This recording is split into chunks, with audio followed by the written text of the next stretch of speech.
Sarap niyan, te. Sarap ng kuko. Ni Ate Jinky.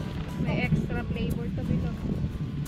Ayan, magandang araw po mga kabukids. Ngayon ay alas 2 na ng hapon. So ngayon po ay third day ng ating pagtatrabaho dito sa ating bahay. Pero ngayong araw po ay hindi nakapasok yung ating mga kasama, yung dalawa nating kasama. Kaya sayang naman yung araw. Ayoko namang lumipas yung maghapon na wala tayong maidadagdag na improvement dito sa ginagawa natin. Kasi kahapon po ito natapos namin yung pasimulang asintada. Pero ngayon, since wala nga po sila, ako lang at kasama ko si Jinky at si Bilog, ay mag-ano po ako dito ngayon. Sisimula na po ako maghukay nung para sa septic tank. Para sa septic tank ng CR. So yun, para mabawasan ba yung ating mga kailangan trabahuin. And sa susunod pag bumalik sila, kung bukas makapasok sila, bawas na yung trabaho, madadagdagan na lang, madudugtungan. So yun, hindi ko alam kung anong nangyari sa kanila. Siguro masama pakiramdam, hindi na rin nakapagsabi. So bukas tingnan natin kung makakabalik sila. Pero kakain na muna. Baka wala daw lakas ang aking tagapanood. Panood lang? Ba't maghuhukay ka ba? Oh, hindi pala eh. Hindi, manonood ka lang talaga. Hugas ka lang kami, dali. Hugas ka ulit. Kain na tayo. Sarap ng ulam natin, oh. Yan, meron po tayong Gigi. Gigi. Meron tayong paksiw, meron tayong prito, meron tayong kamatis na may toyo. Sabor. Kain na muna. Kain po muna mga kabukids bago tayo magsimula. Mainit pa naman. So mamaya tingnan din natin kung ma-update natin yung kay Mama B, kung ano nang nangyayari doon kay Mama B. Subukan natin sila makontak kung available lang kanilang schedule. Baka busy sila doon sa sa paggala. Kung nagagala man o saan man sila ngayon. Ayan, tawagan natin.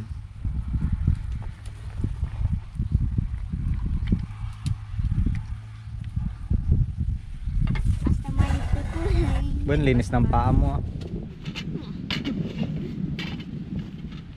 Ano gusto mo? Paksiw, prito, o kamatis? Wala. Wala sa lahat. Bawal siya sa lahat. Prito ang gusto. Dito na lang ako. Kala ko kasi wala si Bilog eh. Napahabol pa rin ako eh. Lagi ka naman nakakahabol sa kainan eh. Siyempre, alam ko, nakita ko. Alam ko, hindi ko meron buwan na. Basta pagkain, nahabol ah. Kain po tayo mga kabukids. Sarap ng ating baon. Baon sa school. Kamatis, gusto mo Bilog? Ayaw mo? Sawa ka na?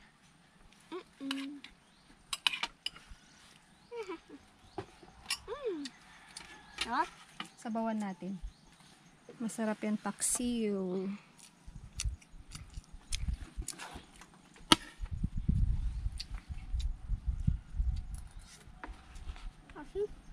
Paksiw nga eh. Kaya nga paksiw, maasim, may suka yan. Ito talaga. Magtaka ka kung matamis yung paksiw mo. Sarap. Pengi po akong kamatis. Si mama mo nandyan? Sorry, busy pa rin si mama mo.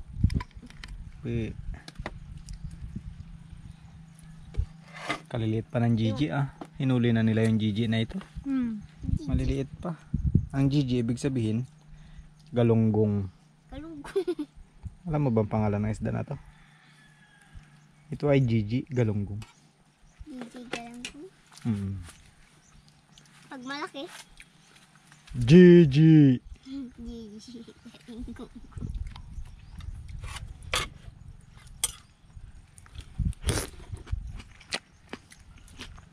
Favorite ng bayan. Gigi. Di. Malasa siya. Mm.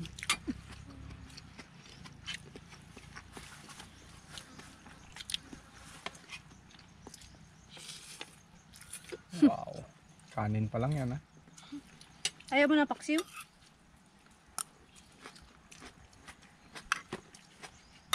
Kasim. Okay na. Palitan na natin kanin mo kung ayaw mo. Maasim daw.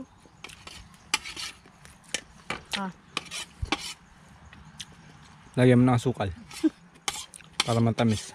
Dumami tuloy yung kanin ko. Sabi mo, style. Baka gusto niya lang ang kanin. Diskarte, no? Si Bilog kasi. Sabi ko konti lang yung kakainin ko eh.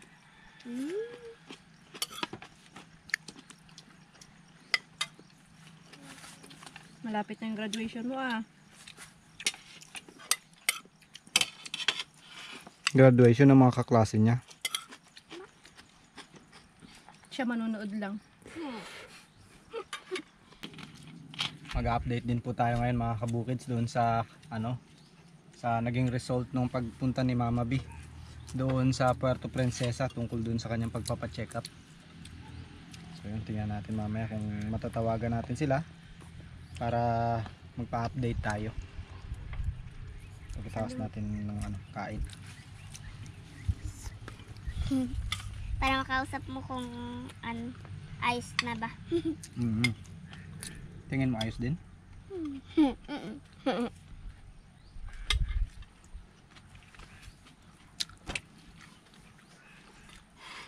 Wala tayong upuan. Kainit sa paa. Dito na lang ako. Sa ayaw mo na? So, tapos kainit pa ng tubig pa na ako makaugas. Kumain na pala si Kabilog eh. Kaya pala hindi niya maubos ang kanin niya.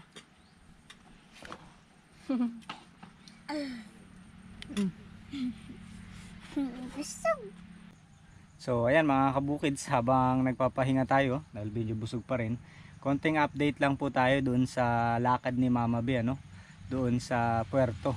Kasi kung matatandaan po ninyo, kung napanood po ninyo na si Mama B po ay umalis noong siguro mahigit 2 linggo na ngayon, o magti 3 weeks na nga eh. So ang balak niya ay nasa 2 weeks lang, pero ngayon hindi pa po siya nakakabalik.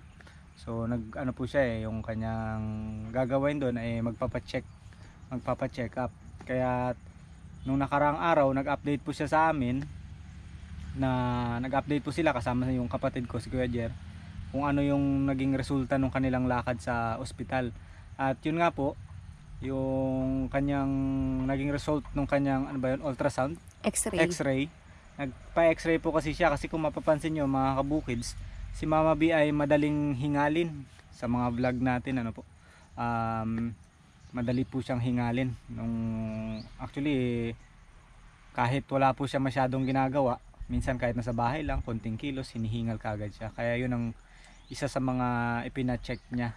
Mayroon po siyang may findings po yung doktor na medyo enlarged daw po yung kanyang puso, kaya madali po siyang hingalin.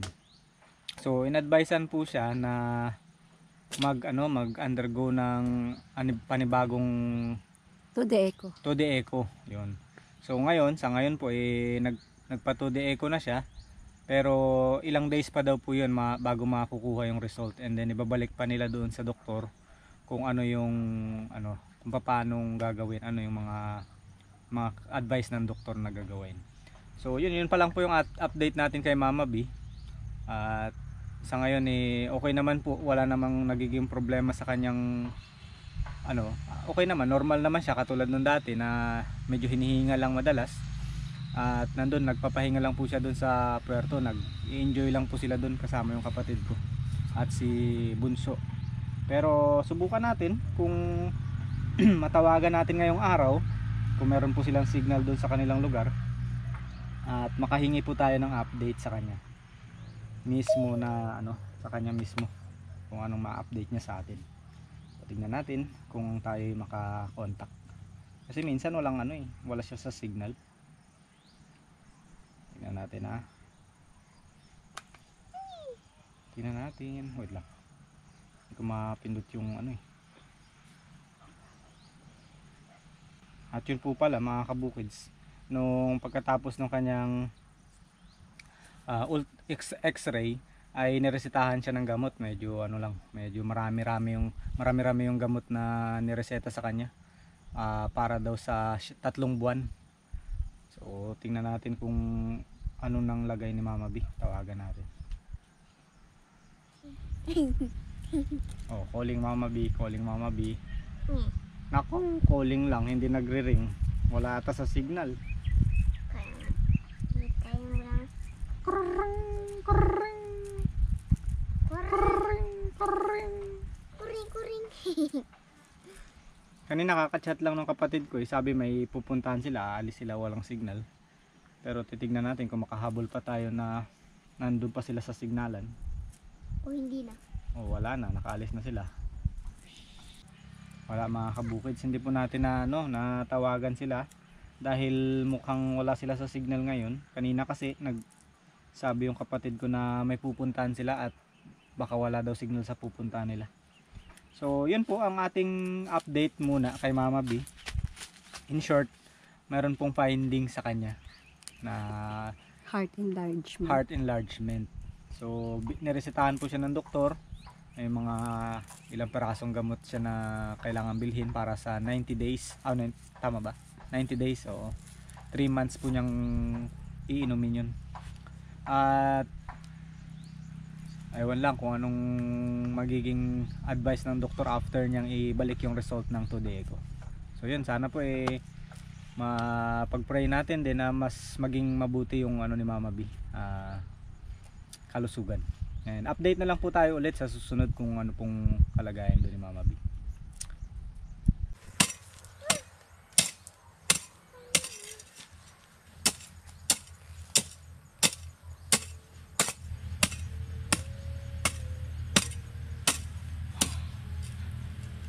Init. Pagod sakit sa likod.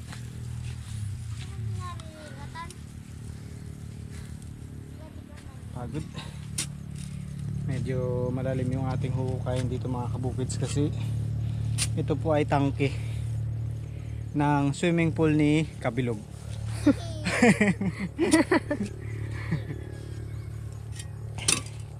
pool, gas na kaligo-ligo ako. Bale yung gagawin po kasi namin, yung tangke, yung septic tank ay dito sa labas, hindi doon sa loob.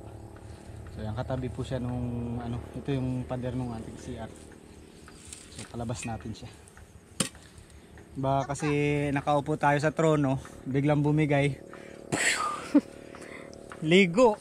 Gab, Gab? Gawa na ako swimming pool. Ito na nga. Swimming pool, nagre-request ng swimming pool.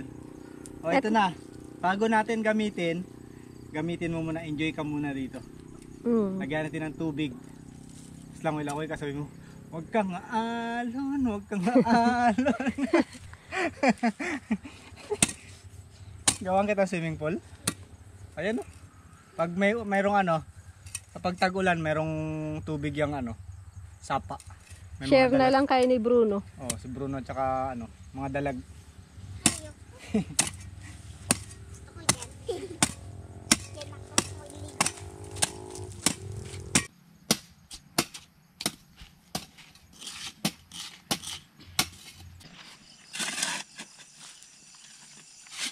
OT.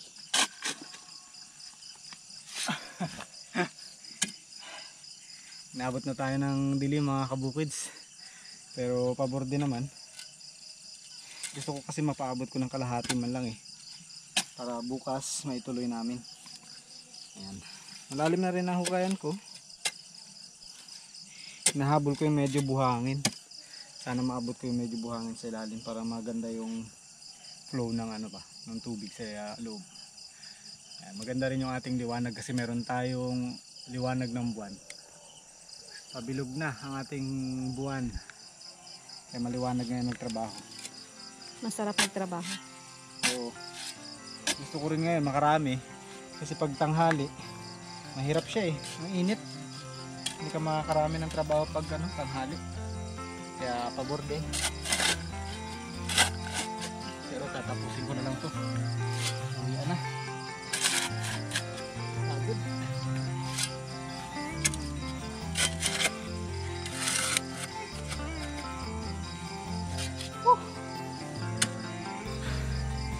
See you again tomorrow mga kabukids.